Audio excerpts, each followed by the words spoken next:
भारत माता की, भारत माता की।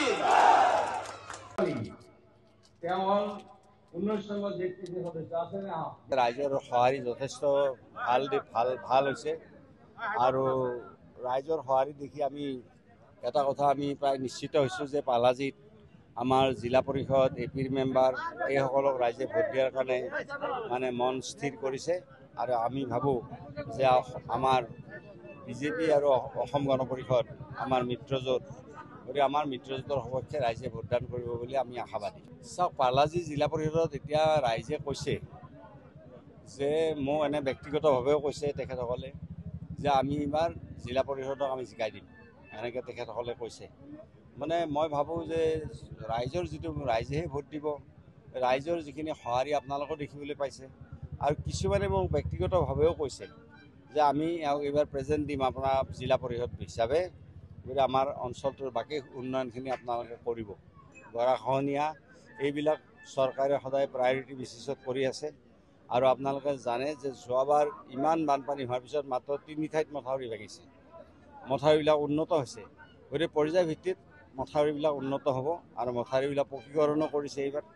গতিকে এই অঞ্চলৰ এই সমস্যাৰ কথা চৰকাৰ অৱগত এই সম্পৰ্কত।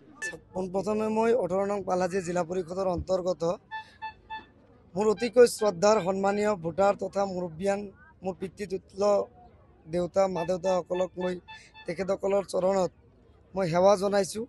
তেখেতসকলে প্ৰথম অৱস্থাৰ পৰা আজিলৈ যি সঁহাৰি দিলে, মই এই সঁহাৰি তেখেতসকলে অহা 7 তাৰিখে দিব বুলি মই আশা কৰিছোঁ আৰু তেখেতসকলক মই আন্তৰিক ধন্যবাদ আৰু কৃতজ্ঞতা জ্ঞাপন কৰিছোঁ। ইতিমধ্যে আপুনি দেখা পাইছে আজি আমাৰ অন্তিম প্ৰচাৰ আছিলে আৰু আমাৰ খুব সৌভাগ্য যে আমাৰ মাজত একচুৱেলি ৰাইজৰ সুখ দুখৰ খবৰ ল'বলৈ আমাৰ মাজত উপস্থিত হৈছিলে অসম চৰকাৰৰ জ্যেষ্ঠ মন্ত্ৰী তথা বৰপেটা জিলাৰ অভিভাৱক মন্ত্ৰী শ্ৰদ্ধাৰ চন্দ্ৰমোহন পাটোৱাৰী ডাঙৰীয়া।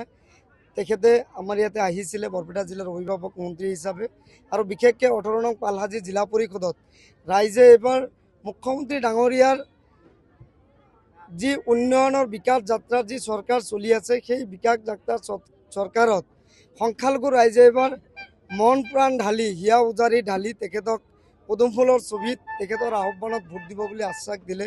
এই খবৰটো আমাৰ বৰপেটা জিলাৰ অভিভাৱক মন্ত্ৰী ডাঙৰীয়াও পালে, তেখেতক ইয়াত পঠালে। তেখেতে আহি বাস্তৱত সেই কথাখিনি পালে।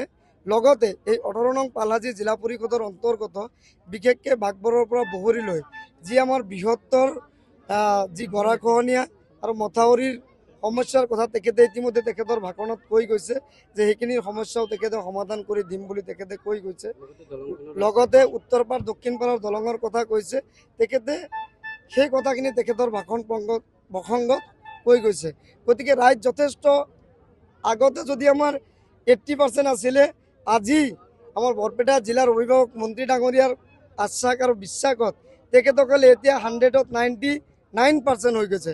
তেখেতসকলৰ এটাই কথা, সংখ্যালঘু অঞ্চলত বিশেষকৈ তেখেতসকলে উন্নয়ন বিচাৰে আৰু এই উন্নয়ন একমাত্ৰ সম্ভৱ অসমৰ স্বনামধন্য মুখ্যমন্ত্ৰী ডক্টৰ হিমন্ত বিশ্ব শৰ্মা ডাঙৰীয়াৰ নেতৃত্বত। গতিকে সংখ্যালঘু ৰাইজ এবাৰ মন প্ৰাণ উজাৰি মুখ্যমন্ত্ৰী ডাঙৰীয়াৰ আহ্বানত সঁহাৰি জনাই 18 নং পালাজি জিলা পৰিষদৰ পৰা তেখেতসকলে বিপুল ভোটেৰে পদুম ফুলৰ ছবিত তেখেতসকলে ভোট দি পেলাই মোক জয়যুক্ত কৰিব বুলি মই দৃঢ়তাৰে বিশ্বাসী।